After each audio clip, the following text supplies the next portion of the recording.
إذا أنت زعلتها وأخطأت في حقها بكلمة أو بتصرف يلزمك شرعا أن تراضيها وألا تجعلها تنام وهي زعلانة، وإذا نامت وهي زعلانة فإنه يلحقك من الإثم مثل ما يلحقها من الإثم إذا نامت وأنت زعلان،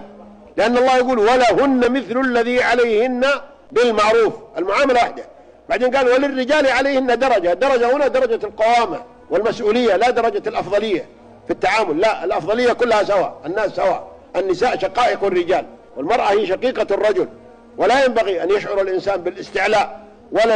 الفوقية ولا الهيمنة ولا الاستكبار والتغطرس، لا، ربما تكون مراضي أفضل عند الله من 1000 رجل. وعلى الرجل الصالح إذا سمع أي مبادرة من المرأة أنه يستجيب طوالي، ما يكون عنيد، لأن بعضهم عنيد يشوف المرأة تعتذر منه ويقول لا روحي انقلعي اقلبي وجهك، هاي ايش تسوي؟ خلاص تخلي، لأنها عية. إذا أنت زعلتها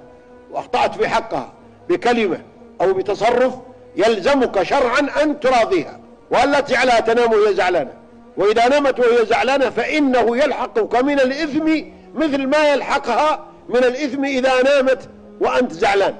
لأن الله يقول ولهن مثل الذي عليهن بالمعروف، المعاملة واحدة. بعدين قال وللرجال عليهن درجة، الدرجة هنا درجة القوامة والمسؤولية لا درجة الأفضلية في التعامل، لا، الأفضلية كلها سواء، الناس سواء، النساء شقائق الرجال والمرأة هي شقيقة الرجل، ولا ينبغي أن يشعر الإنسان بالاستعلاء ولا الفوقية ولا الهيمنة ولا الاستكبار والتغطرس، لا،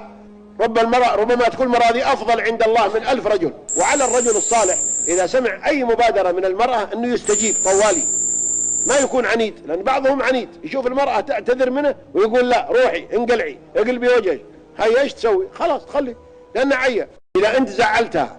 وأخطأت في حقها بكلمة أو بتصرف يلزمك شرعا أن تراضيها وألا تجعلها تنام وهي زعلانة، وإذا نامت وهي زعلانة فإنه يلحقك من الإثم مثل ما يلحقها من الإثم إذا نامت وأنت زعلان،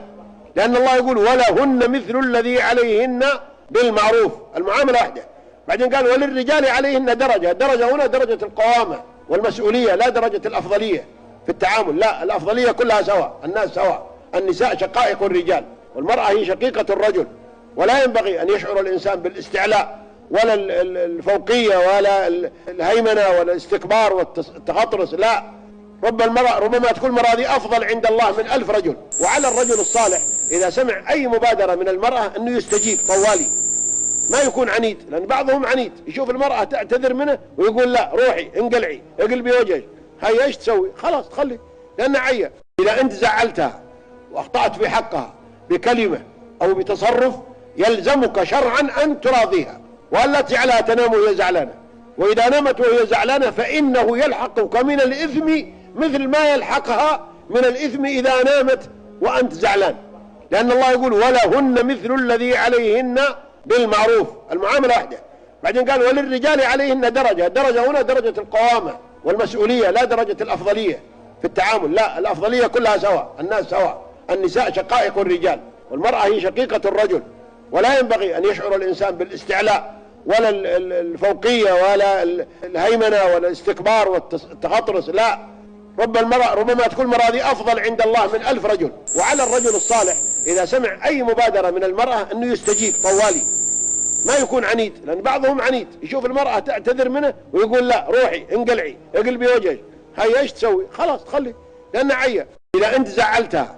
وأخطأت في حقها بكلمة أو بتصرف يلزمك شرعا أن تراضيها وألا تجعلها تنام وهي زعلانة، وإذا نامت وهي زعلانة فإنه يلحقك من الإثم مثل ما يلحقها من الإثم إذا نامت وأنت زعلان، لأن الله يقول ولهن مثل الذي عليهن بالمعروف، المعاملة واحدة. بعدين قال وللرجال عليهن درجة، الدرجة هنا درجة القوامة والمسؤولية لا درجة الأفضلية في التعامل، لا، الأفضلية كلها سواء، الناس سواء، النساء شقائق الرجال والمرأة هي شقيقة الرجل، ولا ينبغي أن يشعر الإنسان بالاستعلاء ولا الفوقية ولا الهيمنة ولا الاستكبار والتغطرس، لا، ربما تكون مراضي أفضل عند الله من 1000 رجل. وعلى الرجل الصالح إذا سمع أي مبادرة من المرأة أنه يستجيب طوالي،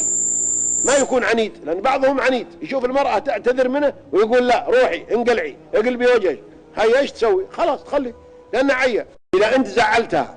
وأخطأت في حقها بكلمة أو بتصرف يلزمك شرعا أن تراضيها، وألا تجعلها تنام وهي زعلانة، وإذا نامت وهي زعلانة فإنه يلحقك من الإثم مثل